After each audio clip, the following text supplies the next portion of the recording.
New information about the alleged abductor of a missing district child. Good evening. This is CTV News. I'm Denise Douglas. And I'm Patricia Vallone. Thank you for joining us tonight. Well, today marks exactly 1 month since an 8-year-old district girl has been missing. The FBI released this surveillance video of Relisha Rudd yesterday with her alleged abductor, Khalil Tatum, at a Northeast D.C. Holiday Inn. Now, police say Tatum, who's also wanted in connection with his wife Andrea's murder in Oxon Hill last week, has a criminal past. He has a series of convictions in Arlington, Virginia in 2004 for multiple counts of theft and burglary. The FBI has increased a reward for the girl's whereabouts from $25,000 to $50,000. Meantime, authorities revealed today that Tatum had posed as a doctor, telling Relisha's school that she was sick. Anyone with information on the case is asked to call 911. And also another missing child. Montgomery County police are seeking the public's help in finding a missing Bethesda teen. 17-year-old Layla Khalil of the 4000 block of Broadbrook Drive was last seen on Monday, March 24th. Khalil is described as being 5 foot 4 inches, weighing 130 pounds, with brown eyes and long brown hair. Now, her family says that she hangs around the Kensington and Bethesda areas and is familiar with public transportation.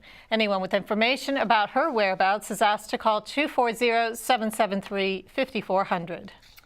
It was a long day in Annapolis as lawmakers took up the state's $39 billion budget. Earlier this month, the Senate approved its version of the governor's proposal. Today, House officials weighed in on the plan, making various amendments and defending their positions on balancing the budget. Among the heated debates were the issues of abortion, reducing the pension fund, and the Maryland Health Exchange website.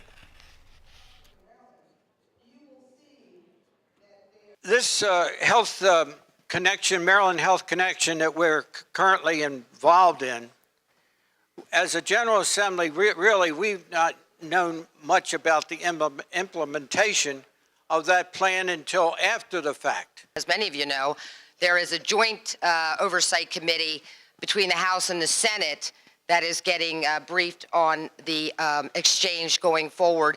And let me just say to you all that no matter where they go going forward, the federal government, Connecticut, or something else, they need resources to do it. So we really don't want to inflame the already difficult situation we have, hobbling them with money in the event they have to move pretty quickly. Respectfully, though, when we leave here, many of us have private jobs. We're very busy, and it's difficult to stay on top of what information you might get, when you might get it in your committee. I think it's great that you're asking for it. I commend you to do it. But I don't really see the harm in making sure the health policy committees are aware of this, too. I don't think there is either, and that's what will happen. We just don't need to do a budget amendment, that's all. So by rejecting this amendment, though, you're saying the Budget Committee can have it, and if you all figure it out, you can get it too, but this would just direct that I don't talk like that ever. I'm very respectful.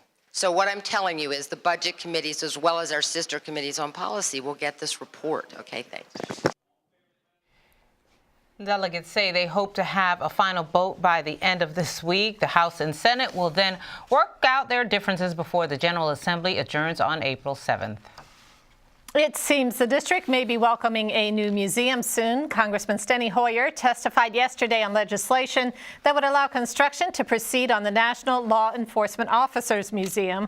Congressmen Hoyer and Frank Wolf want to extend authorization for the nonprofit National Law Enforcement Officers Memorial Fund through 2016, so the museum may be completed. Years of hard work to get the necessary building permits, receive design approvals, and secure outside funding. The National Law Enforcement Officers Museum is ready to begin construction.